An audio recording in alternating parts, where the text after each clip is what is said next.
Hey gang, it's your GM Drakeen here with another homebrew. We're going to be talking about the Tyranny domain. So this is primarily for your villains, your NPCs. It's not really designed for player characters, but it's to add some more dimension to worshippers of like deities like Bane. So Baneite clerics and priests and organizations like the Zhentarim. So let's get into it. So first, Tyranny Domain gives you a bit of dogma at the beginning. This is for, basically tyrants, dictators, people who, rule by strength. Um, and so this is the spell list. Most of these you're probably going to recognize. The ones that you do not are from, of course, Deep Magic, which is Cobalt Press, which I feel like at this point uh, I should be promoting their stuff.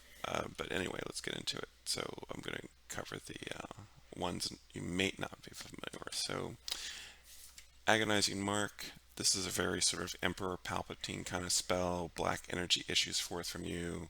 Every time you deal damage to a person, they have to make a charisma saving throw or fall prone with agony. Um, that's pretty much that. Concentration spell. And then Bitter Chains. Now this is literally a spell basically for enslaving people. On a hit, the target is bound in metal chains. While bound, the target can move up to half their speed, has disadvantage on attack rolls, saving throws, and dexterity checks. If it moves more than 5 feet during a turn, it takes 3d6 piercing damage from the barbs.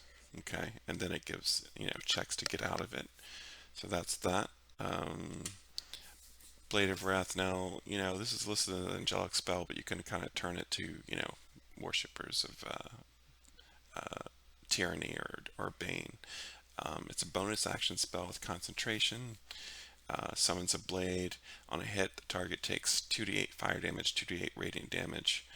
I guess you could make that necrotic if you really wanted to. And an aberration, fey, fiend, or undead creature damaged by the blade must succeed a wisdom save or saving throw or be frightened. Um, so the frightened condition is very common to this domain, as you're about to see. So moving right along. The last one is really kind of cool. It's a reaction spell. Um, you and another creature you can see within range is the target of a weapon attack or spell attack. You can magically switch your position with that of the other creature in an instant. If the creature is unwilling, it can make a wisdom saving throw to avoid the effect. Otherwise, you and the creature change position, each appearing in the eye blink at the location the other previously occupied. Any attack that was about to occur against you or the other creature is resolved against whichever one of you now occupies the targeted space. So this is kind of, again, this is like flavor. Target a spell with a villain, and they switch places with you, and you get hit by your own spell. You know, it's kind of fun stuff like that.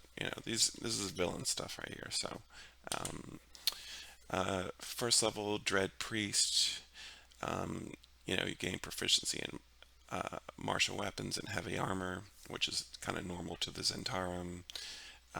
Advantage on saving throws against being frightened. You gain proficiency in intimidation, of course. One language of your choice, and then one rare language. All exclusively psychic spells are cleric spells for you. So, you know, these abilities obviously you want to be talking to, these guys are talking to, extraplanar creatures, probably demons, fiends, aberrations, all kind of people to, do their business. Um, and this is a list of the spells. Some of these are homebrew. I'm not going to read every single one of them to you, of course, but you get the idea. Dissonant Whispers, Wrathful Smite, you're familiar with Phantasmal Force, Shatterblade, Tasha's Mind Whip, that sort of stuff.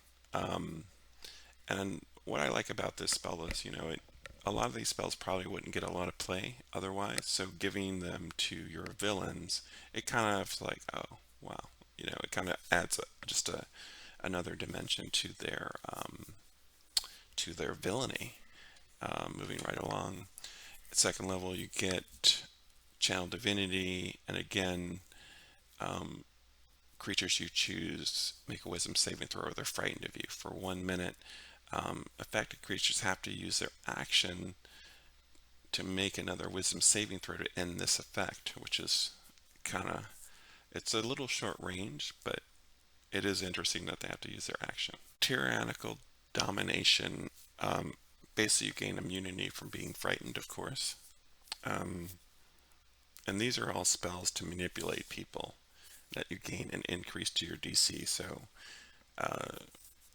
or some of these are just buffs, but yeah, you get an impression that you're basically increasing the DC of your enchantment spells, and I just listed the types of spells that would be affected by that here. You know, your whole person, your command. So this ability is letting you deal additional psychic damage once per turn with your weapon attacks. Not that you'll be doing a lot of melee with this character. You could probably use it more at range, but the latter ability, in addition, you can add your wisdom modifier to the damage you deal with any spell or cantrip that deals psychic damage. That's pretty strong. Because we saw the list that I showed you. Many things deal psychic damage. And not a lot of things are resistant to it. So that's a pretty strong ability. This last ability, when you reduce a humanoid, little restriction there. To 0 hit points, you can raise the corpse as undead under your control. And there's no restriction on duration, so it's just under your control, period. You can command it as a bonus action, and you can control a number of undead equal to your cleric level. These are my games. I hope to see you at the gaming table. Take care.